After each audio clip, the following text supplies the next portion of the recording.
You feel so hot? No. No. Because this one will make you warm. You're sweating. Exercise. See you there. We have all the facts and viewpoints we need to build our home together. Join me, Eugene Chan, on Straight Talk every Tuesday night at 8 on TVB Club. Dr. Michael Dowd takes North America by train.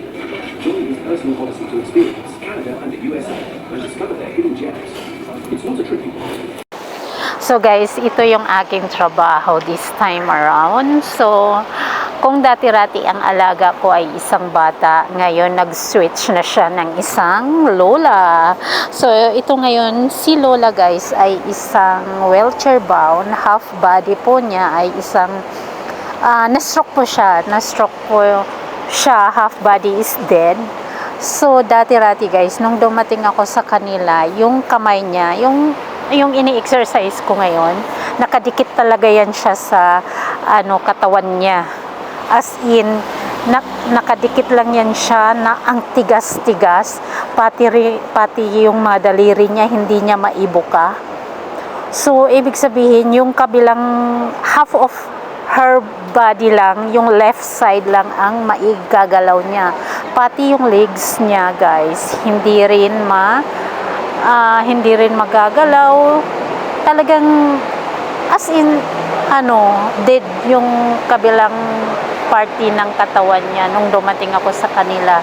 Since dumating ako sa kanila, so ito na yung ginagawa ko sa kanya. Si lola ay nakatira sa isang nursing home, sa isang private nursing home. So meron talaga nag-aalaga sa kanila. So ang ginagawa ko guys, kasi after kong nagtatrabaho sa bahay, ito pinupuntahan ko si lola sa nursing home. So ang ginagawa ko kay lola, ganito guys, minamasahe ko siya, ine-exercise ko siya. Noong una, talagang ang tigas ng arm niya, daliri niya, hindi, yun bang sasabihin ko sa kanya, i-close open niya yung mga daliri niya, hindi niya magagawa. At tapos yung hindi niya maiangat yung arm niya sa kilikili, hindi talaga maiangat. So far so good na, as you can see guys, tingnan nyo na naiangat na niya hanggang shoulder niya yung lift up ng kanyang arm. Kaya ganun na lang, tuwang-tuwa yung aking amo sa akin, kasi ganun ang napakalaking improvement ni lola. Pati yung mga daliri niya, mai-close open na niya, as in hindi niya maibuka dati, ngayon ay maituwid na niya, maibuka na niya. So lagi ko siyang minamasahe, lagi ko siyang ini-exercise, talagang tinatyagaan ko siya guys. Pati yung legs niya, nag-i-exercise kami. As in nasa chair lang naman siya, meron lang kami yung parang bicycle na ganun, tapos in-exercise. And then yung mga daliri niya, yun, alam mo yung nagsishaking yung kamay niya dati. As in, hindi, pag kumakain siya, ina-assisan ko siya kasi isang kamay lang din ang ginagamit. Ngayon guys, both hand na niya magamit na, yung pag kumakain niya siya, pati yung kabila, pwede na rin niyang ihahawak ng, kung kunyari, may hawak ng baso or ganyan. Ganun kalaki ang improvement sa lola ko. So, ganun na lang ka happy si amo sa sobrang tiyaga ko sa kanila na ganito ang ginagawa ko sa alaga ko. Talagang iniisa-isa ko yan siya guys. Yung mga daliri niya, talagang tinatyagaan ko yan.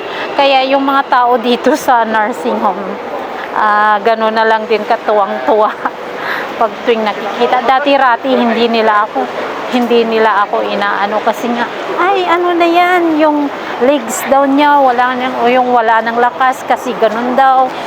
As in, hindi na rin kasi talaga makakatayo si lola. At saka parang hopeless na rin yan talaga. Hindi na siya kakatayo. Nasa wheelchair na lang din talaga yan siya.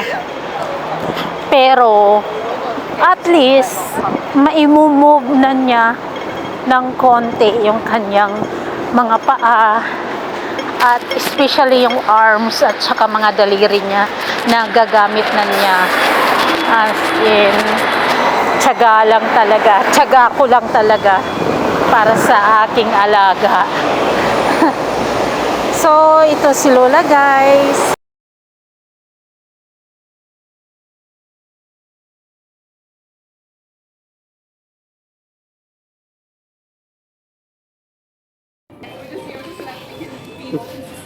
It's yummy.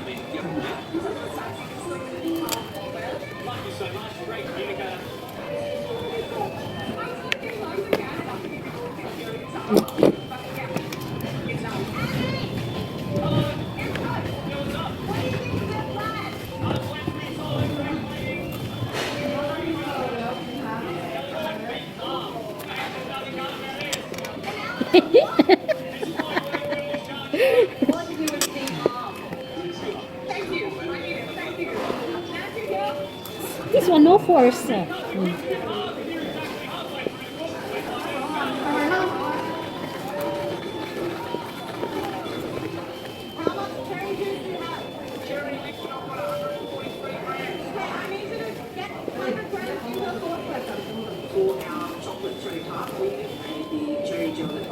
What they are making?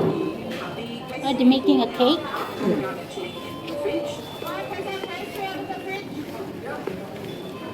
Faster, faster, faster.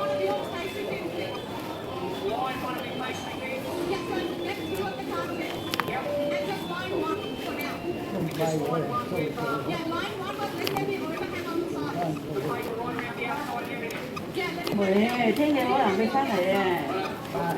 Thế này có làm cái phát mà.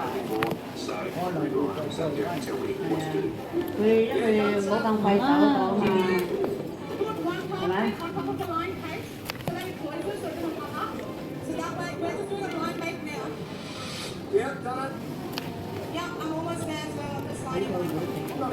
Why they are talking like behind the wall?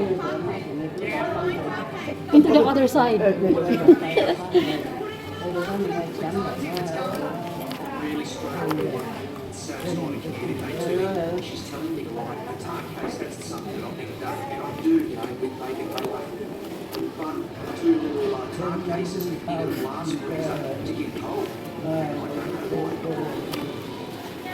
Như làm sao nó vẫn là nghe. Nghĩa là ngôn từ gì không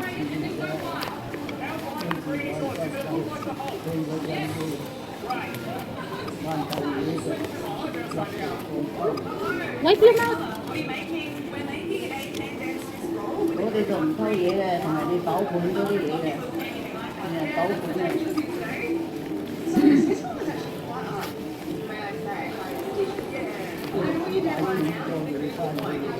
có gì thì có gõ thủ thì có chuyện rồi thì cho người tôi phải mượn xe 500 蚊紙啊1000蚊紙啊同埋一沓喎同埋咧嗰啲戒指啊鑽石戒指啊一盤喎嗰啲金鏈啊龍鳳鈪嗰啲啊講究啲貴婦都係喎我係同佢保管㗎我未睇過佢㗎我唔會人哋嗰啲好犀利㗎我見人如果飛人啊啲走嚟偷曬好差嘅我睇過